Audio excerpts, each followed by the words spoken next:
আজি আছিলে আমাৰ লিঅন আৰু বুবুৰ ভেকচিনৰ ডেট তো অফিচৰ পৰা আহিয়ে লগালগ লৈ গ'লোঁ ভেকচিন দিবলৈ আৰু এইফালে ছাৰজনে ভেকচিনটো উলিয়ালে যিহেতু দুজনীকে একেটা বক্সতে লৈ গৈছোঁ দেখিছে আপোনালোকে আৰু ইমানে বেছি বদমাছ এয়া বেজি দেখি আমাৰ বুবুই আৰু ডাইৰেক্ট মানে পিঞ্জৰাৰ ভিতৰত সোমাইহে যায় কোনো পধ্যে মানে সি মানে বাহিৰত নাথাকে মানে গম পাই গৈছে যে বেজিটো দিবলৈ ওলাইছে ইমানে বেছি বদমাছ হয় আৰু সব জানে মানে এতিয়া বেজিটো দিবৰ কাৰণে ৰেডি কৰি আছে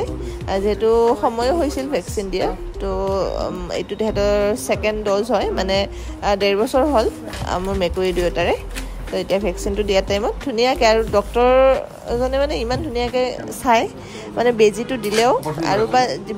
মেকুৰী চেক কৰাৰ ক্ষেত্ৰতো মানে ডক্টৰজন খুবেই বেছি ভাল হয় আৰু উজান বজাৰতে মই দেখাইছোঁ আৰু এইখনে মানে ইয়াৰ পৰাই মই গোটেইখিনি বস্তু লৈ যাওঁ আৰু প্ৰায় মই ইয়াতেই তেওঁলোকক দেখুৱাওঁ যেতিয়া বেমাৰ হয় বা কিবা হয় তেতিয়া বেজিটো দিছে লিঅনক বেজি দিয়াৰ সময়ত কিন্তু খুব ধুনীয়াকৈ আছিলে দেই বদমাছ নাই কৰা এনেহ'লে বাৰু বহুত বেছি উৎপাত কৰি থাকে কিন্তু বেজিটো দিয়াৰ সময়ত খুব ধুনীয়াকৈ আছে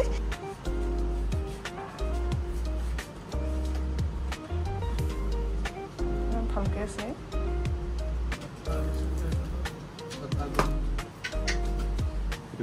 আৰু লিঅনক বেজিটো দি উঠি এতিয়া বুবুক বেজিটো দিয়া হৈছে দুটা বেজি দিছোঁ এটা ভেকচিনো এটা ৰেবিছৰ কাৰণেও দিছোঁ আগতো মই দুটা বেজি লগাইছিলোঁ এইবাৰ দুটা বেজি লগাইছোঁ যিহেতু